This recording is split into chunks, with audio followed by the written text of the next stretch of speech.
Hello everyone. Today I will solve one question from CSI Net June 2023. This is a question of complex analysis from part B. Question is, let C be the positively oriented circle in the complex plane of radius 3 centered at origin. What is the value of integral? These are the options. इस question में हमें एक circle given है जिसकी radius 3 है और ये function given है जिसको हमें इंटीग्रेट करना है। तो जब भी हमें कॉम्प्लेक्स में इंटीग्रेट करना होता है तो हमारे पास दो मेथड हैं, या तो हम कोशी इंटेग्रल फॉर्मूला अप्लाई कर सकते हैं या फिर कोशी रेजिड्यू थ्योरम अप्लाई कर सकते हैं। कोशी इंटेग्रल फॉर्मूला जब हम अप्लाई करते हैं तो हमारे पास इस टाइप की फॉर्म हो तब हम अप्लाई करते हैं। ये फंक्शन है एफ जेड, जो एफ है वो अनालिटिक है, जेड माइनस जेड नोट जो है वो हमारे पास कोई भी आइसोलेटेड सिंगुलैरिटी है। यहाँ पे ये पोल बन रहा है ऑफ ऑर्डर n+1। या तो फंक्शन इस टाइप का हो या फिर हम ट्राई करते हैं कि फंक्शन इस टाइप का बन जाए, तो हम उसको इंटीग्रेट करेंगे तो ये फॉर्मूला है उसका। दूसरा मेथड है कोशी रेजिड्यू मेथड, जिसमें फंक्शन को जब हम इंटीग्रेट करते हैं वो किसके इक्वल आता है, 2 pi iota into sum of all the residues all the. अब ये जेड के क्या है, आइसोलेटेड सिंगुलैरिटी जो हमें बनेगी उन पॉइंट्स पे हम रेजिड्यूज निकालेंगे और उनको सम कर देंगे। ठीक है। अब जो ये क्वेश्चन है इसको इस फॉर्म में कन्वर्ट करना बहुत मुश्किल है। मैंने ट्राई की थी लेकिन इस टाइप से कन्वर्ट नहीं हुआ, तो इसलिए फिर इस पर कोशी रेजिड्यू थ्योरम अप्लाई करेंगे। कोशी रेजिड्यू थ्योरम अप्लाई करने के लिए भी हमारे पास रेजिड्यू होना चाहिए ताकि हम उन सारे रेजिड्यूज़ को ऐड कर सकें। तो रेजिड्यू निकालने के लिए हमारे पास दो मेथड हैं फर्दर। पहला है लोरेंट्ज़ सीरीज़ एक्सपेंशन और दूसरा है रेजिड्यू फॉर्मूला, हम डायरेक्ट अप्लाई कर सकते हैं। अब लोरेंट्ज़ सीरीज़ एक्सपेंशन में हम क्या देखते हैं, मान लो हम जेड नोट पे रेजिड्यू निकाल रहे हैं, जेड नोट कोई हमारे पास सिंगुलैरिटी है आइसोलेटेड, उस पर हम रेजिड्यू निकाल रहे हैं। तो हमें one upon Z minus Z note का जो कोफिशेंट होगा वो देखना होगा। मतलब a-1 जो होता है वो रेजिड्यू होता है। ठीक है। तो ये लॉरेंट सीरीज एक्सपेंशन और रेजिड्यू फॉर्मूला, अगर हमारे पास मान लो कोई भी एक आइसोलेटेड सिंगुलैरिटी है, मतलब पोल है ऑफ ऑर्डर n+1, तो ये फॉर्मूला हम अप्लाई कर सकते हैं। सिंपल पोल हो या पोल ऑफ ऑर्डर n+1 हो या फिर इसेंशियल सिंगुलैरिटी हो, आइसोलेटेड इसेंशियल सिंगुलैरिटी हो, तो सबके लिए अलग अलग फॉर्मूलाज हैं। लेकिन रेजिड्यू फॉर्मूला की हेल्प से भी इस क्वेश्चन को करना थोड़ा टफ पड़ रहा है। जब मैंने ट्राई किया था तो फाइंड आउट हो नहीं रहा था, काफ़ी कॉम्प्लिकेटेड पड़ रहा था। तो इस क्वेश्चन को सॉल्व करने के लिए हम पहली चीज़ कोशी रेजिड्यू थ्योरम का यूज़ करेंगे और रेजिड्यू भी लोरेंट सीरीज एक्सपेंशन की हेल्प से फाइंड आउट करेंगे। तो अब रेजिड्यूज निकाल रहे हैं हम, तो हमें पता होना चाहिए कि कौन कौन सी सिंगुलैरिटीज़ हैं हमारे पास, कितनी सिंगुलैरिटीज़ हैं, ताकि उन सब पे रेजिड्यू निकाला जा सके।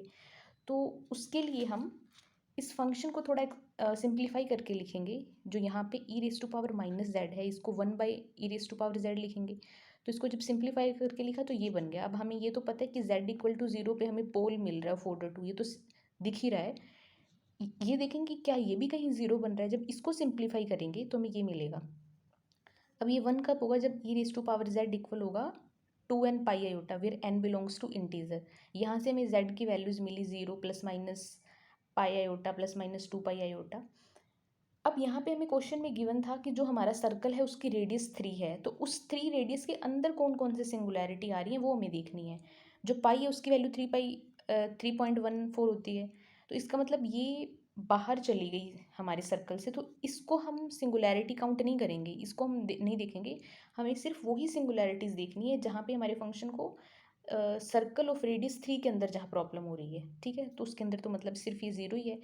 एक हमें पोल मिल रहा था ऑर्डर 2 का यहाँ से, और एक हमें z=0 पे यहाँ पे प्रॉब्लम हो रही है। तो इसका मतलब हमारे पास z=0 पे प्रॉब्लम है और जिसका मतलब पोल मिल रहा है जिसका ऑर्डर है 3।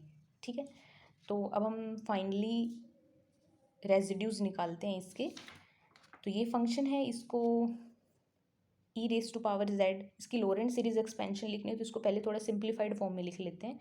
तो इस टर्म को अलग से लिखा, e⁻z की एक्सपेंशन की, e⁻z की एक्सपेंशन की। तो जो टर्म्स कैंसिल हो रही हैं उनको कैंसिल कर दिया, इवन टर्म्स कैंसिल होंगी और बाकी टर्म्स को ऐड करके यहाँ लिख दी। यहाँ से 2z हम कॉमन ले सकते हैं, तो ये हमें टर्म मिल गई। अब फंक्शन में e⁻z माइनस e⁻z की जगह ये वाली टर्म लिख दी। अब इसकी एक्सपेंशन लिखनी है तो ये 1 प्लस ए टाइप का बन रहा है, इसको ऊपर लेके जाएंगे, 1 प्लस इन्वर्स बन गया 1 प्लस एक्स का इन्वर्स। यहाँ पे एक्सपेंशन लगा देंगे, इस एक्सपेंशन का ये formula 1 minus x plus x² by 2 factorial, यहाँ पे 1/2 2 फैक्टोरियल भी आएगा। अब रेजिड्यू क्या होता है, यहाँ पे हमारे पास सिंगुलैरिटी कौन से पॉइंट पे, z इक्वल टू 0 पे सिंगुलैरिटी है, तो हमें 1/z का जो भी कोफिशिएंट होगा वो लिखना है। तो हमें कोफिशिएंट ऑफ 1/z लिखना है, तो 2z क्यूब को किससे मल्टीप्लाई करें कि हमें 1/z मिल जाए, तो z स्क्वायर से मल्टीप्लाई करेंगे, और z स्क्वायर हमें सिर्फ यहीं पे ऑब्टेन होगा, बाकी कहीं पे भी नहीं ऑब्टेन होगा। हायर पावर्स मिलेंगी लेकिन हमें 1/z देखना है सिर्फ, तो सिर्फ जब z इस टर्म से मल्टीप्लाई करेंगे तो हमें 1/z का कोफिशिएंट मिल जाएगा, तो वो मिलेगा -1/12। ठीक है, अब हमें रेजिड्यू तो मिल गया।